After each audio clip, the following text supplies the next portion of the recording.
Hey everyone, Julian Gonzalez with RSVP Real Estate here in my beautiful hood of Seattle. And it's springtime, and when it comes to spring, we all know it brings out the flowers, the people, the enthusiasm, the smiles, and it also brings out the home buyers and home sellers.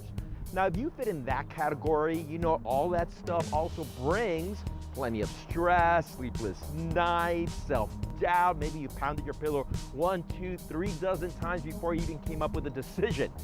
So that's why I decided to come up with this series where I go around the neighborhoods in the Pacific Northwest talking to some of your neighbors who are also once in your shoes.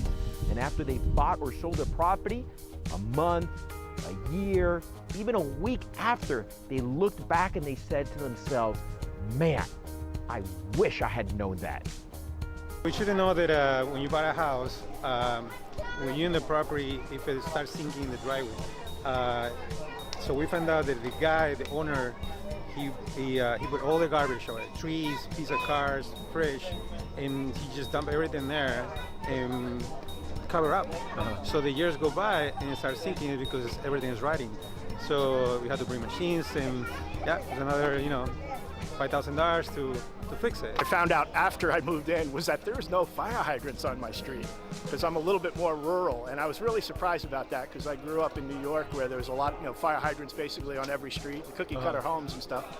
But so that was surprising. So make sure you know what your local utilities are available. Well, and that didn't cost me any money, but it was something to think about because I have to be extra, if you want to be extra cautious with fire safety. So I went and, I got fire extinguishers. I got a rope ladder for my kids' rooms and stuff to get out if they have to evacuate the house. And I'm fire detectors. I did all the safety stuff extremely well to make sure that I'm covered. So when we were buying our house, we happened to do a double check of the new well that was just put in about 6 months prior, and we saw a small crack. And we didn't have well water before, so we double checked with our agent and then with the guy walking through, and he's like, oh yeah, that's not good. Got it checked, and the people who sold us the house ended up having to spend $7,000 to fix it before we bought the house. I bought a house, and I loved the house that we bought. Okay. And we moved in, and everything was great. After about 6 months of living there, we had a backup in our septic system, and it was completely shocking because we didn't know why it was backing up. Well, come to find out, the owner did not disclose that his septic was completely, it was up to standard, but he had the bare minimum as far as grade goes for the septic to drain.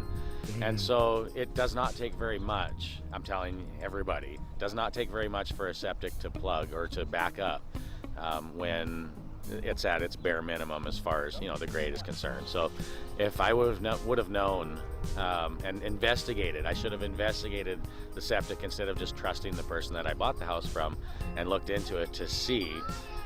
It could have saved me a lot of grief. I want to make sure that there's plenty of outlets on all the different walls around each of the rooms and that there's enough of them. Because I bought an older house, that was one of the concerns that you really want to look at. If you want your cable or your internet cables built into your house, obviously the newer houses have that, the older ones don't, so beware. You might have to have cables running on your floor. If you're going to install speakers or an audio system in your house, make sure you run the wires before you replace the rugs, that kind of thing.